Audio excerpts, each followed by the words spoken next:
Welcome back. Today we're getting into the world of box office numbers, audience engagement, specifically looking at a recent blockbuster that's been making some serious noise in India. Yeah, we're taking a close look at Jurassic World Rebirth. We've got this interesting article from the Financial Express. And, well, our mission today is to unpack why this film hit so hard, so fast in the Indian market.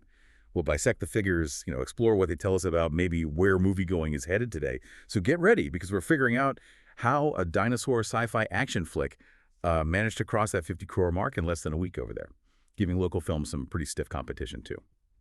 Okay, so let's kick things off with that headline news. Jurassic World Rebirth, right? Latest in the series. It hit this huge milestone, crossed RS 50 crore in India, and that was in under a week. Yeah, that's pretty huge. Over 500 million rupees. It's a massive number in that time frame. It really is. Yeah. So this article, dated July 10th, 2025, it lays out the specifics. The film stars Scarlett Johansson, and apparently earned Rs 9.2 crore just on its opening day, which was a Friday. A very solid start. Right. And then the momentum just exploded over the weekend, pulled in Rs 13.5 crore on Saturday, and then an even stronger Sunday, Rs 16.25 crore just from the domestic Indian box office. Wow. And what's really striking there is just the sheer speed of it all. Yeah. How quickly those numbers piled up, especially when you think this film comes, 3 years after Jurassic World Dominion? Yeah, exactly. It really shows more than just, curiosity. Yeah. It suggests a powerful buzz before release, a real connection, like it was an event people felt they had to see. But then things get a little interesting. A different pattern shows up.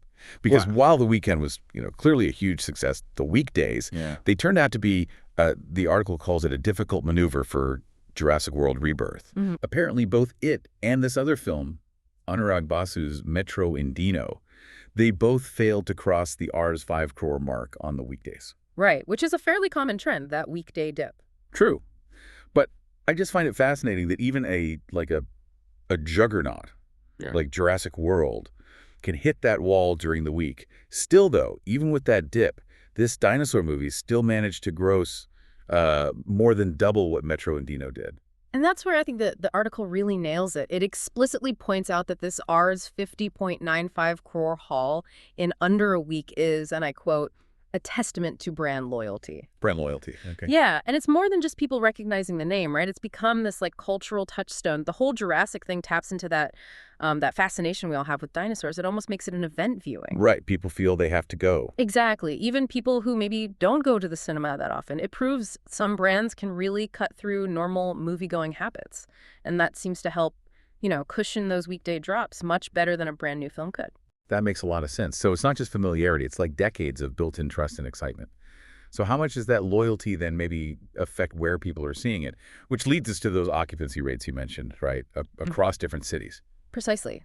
Because even with that strong overall brand, how it actually lands seems to vary quite a bit geographically. So let's look at the day 6 occupancy numbers. This is where you see that diverse engagement really clearly. Okay, so Chennai was leading. Significantly, it says. Impressive 29.50% overall occupancy. And that was boosted by really high morning shows, 40%, and strong evening shows, too, 33%, across 70 shows. That 40% in the morning is pretty remarkable, isn't it? Very unusual. Definitely stands out. Then Bengaluru followed. 14.75% overall, apparently driven mostly by night shows, which hit 22% over 256 screenings.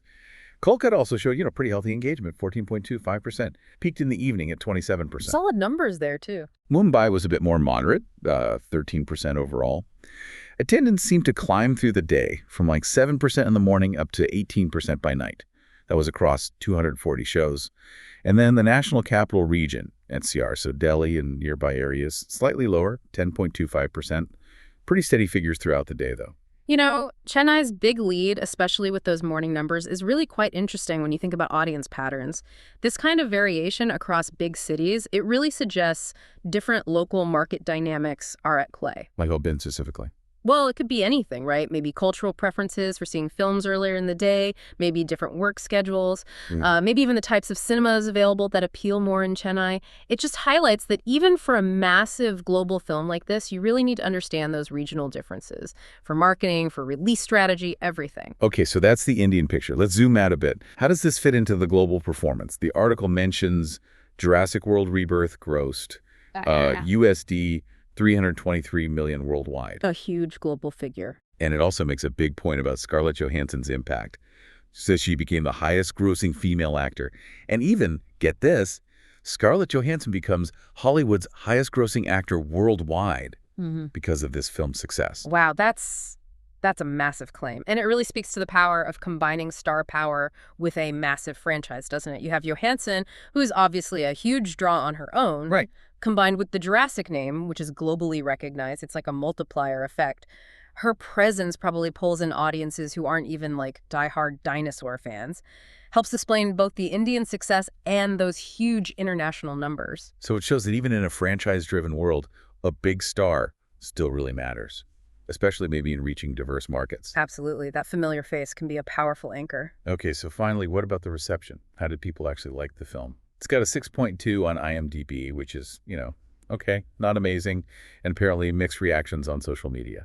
Pretty standard for big sequels sometimes. Yeah, it seems some viewers found a pattern in the franchise, maybe suggesting it felt a bit familiar or a bit formulaic, while others were just, blown away by the spectacle, the awe-inspiring creatures on screen. And that mixed reaction, it's actually really common for these long-running established franchises. You see it all the time. It sort of points to that dual appeal we were talking about, perhaps. Not so. Well, you've got your core audience, right? They're drawn to the familiar pattern, the comfort of that world they know. They like the formula to some extent. But then you have a broader audience that's maybe just there for the ride, for the spectacle, the magnanimous creatures, as the article puts it, the things that defined the series from the start. Ah, okay, so the studio has to kind of please both groups. Exactly, and that's the challenge, isn't it? How do you innovate enough to keep the core fans happy without changing things so much that you lose that broader spectacle-seeking audience? These mixed reviews suggest hitting that balance is, it's pretty tricky. Right.